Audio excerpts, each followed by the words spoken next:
The Mayan calendar is actually a complex system of numerous calendars all working together to achieve different objectives. The core building block is the 260-day Tzolk'in cycle. It consists of 20 day signs, each with 13 variations. The 260-day period is key, because not only does it represent the period of human gestation, but also serves as a common denominator in the cycles of the Sun, the Moon, Mercury, Venus and Mars. Along with this cycle, the Maya used the Harb calendar, which is the solar 365-day calendar, consisting of 18 months of 20 days, with a shorter 5-day month on the end.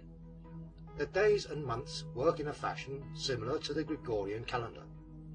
When all the combinations of both calendars had occurred, this period was called a calendar round, precisely 52 years in length, and it was the shortest period of time in which the two calendars could synchronize.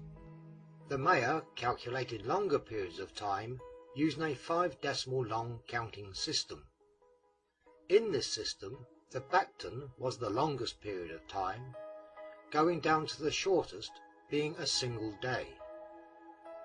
The 2012 end date is calculated using this long count system, and the great cycle of 13 Baktans looks like this, giving the length of time from the 11th of August 3114 BC to the 21st of December 2012.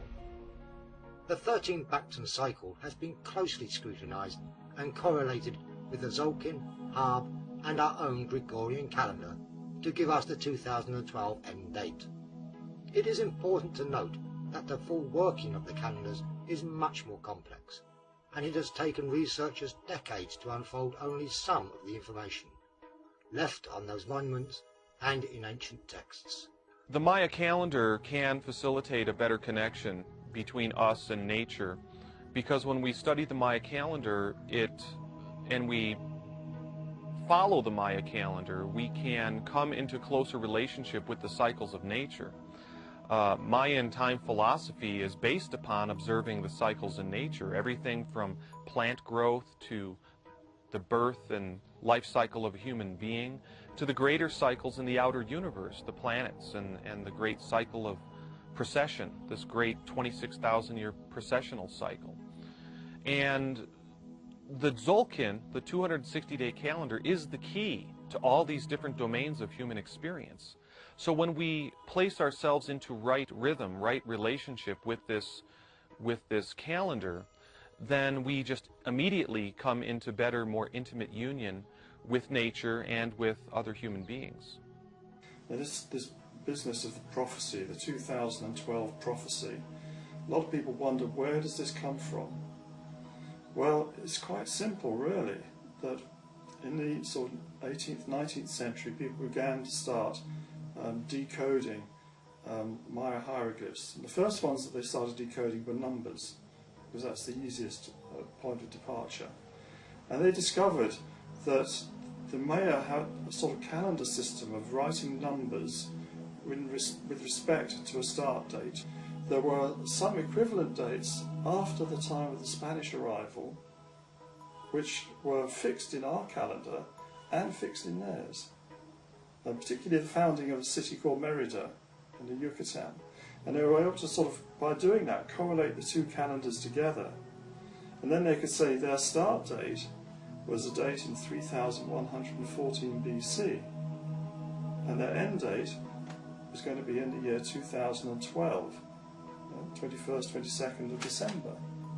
So that's how we know that the end of the present cycle is going to be in the year 2012. As we know, the Earth rotates on its axis at around 23.5 degrees orbiting the Sun.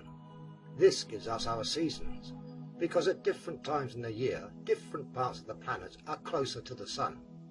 There is, however, a phenomena called the precession of the equinox, where the Earth wobbles on its axis like a spinning top. One wobble taking 26,000 years to complete. The next completion takes place on the winter solstice, 21st of December 2012, creating the alignment of the December solstice sun as it travels along the ecliptic, that is, the path of the Sun as observed from Earth as it aligns with the dark rift in the Milky Way galaxy. This is what the Maya called the crossroads, or the sacred tree. Well, the sacred tree or the world tree, the crossroads, it does have an astronomical location. It's the cross of the Milky Way and the ecliptic in the sky. And there are two crossroads. There's one in Gemini and one in Sagittarius. The one in Sagittarius, I think, is really the most interesting one because it targets the center of our Milky Way galaxy. Now, on a spiritual level, the crossroads signifies the cross of our heart. You know, our heart is the place where the struggles and darkness of the world meets the vertical axis. It's kind of like where time meets eternity, and it's where the darkness meets the light. It's that magical place where the opposites get fused together. And I like, there's a certain myth where, you know, the Dark Lords meet the emissaries of light, and it's their struggle back and forth that generates the nectar of consciousness. You know, it's really sort of, it's the place where the realm of everyday consciousness meets the place where the underworld lords reside. You know, because that crossroads is the place in the sky where the road to the underworld is located. And this is the place in the sky that the December solstice Sun Lord, One Hunahpu, will be aligning with in 2012. So it's very beautiful how the astronomy reflects the prophecy and the spiritual teachings.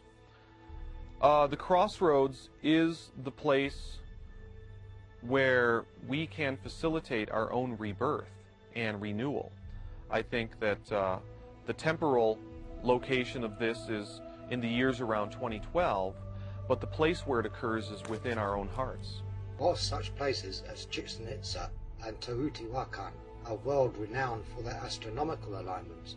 It is a small archaeological site in the Chiapas, named Izapa, that we find images of the coming galactic alignment and more. This long count calendar that gives us the 2012 end date, it seems to have been put in place about 2,100 years ago by this early Maya culture called the Izapan civilization.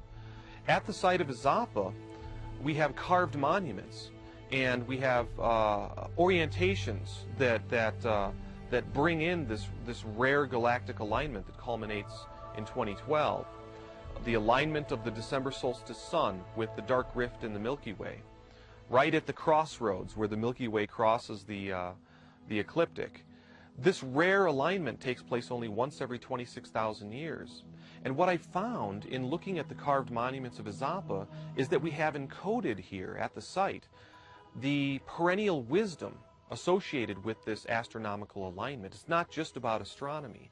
There's a prophecy, and there's spiritual teachings. And I think of Izapa as being sort of like ground zero of the 2012 prophecy. And my work has been to give voice to these silent sentinels that are preserved at the site.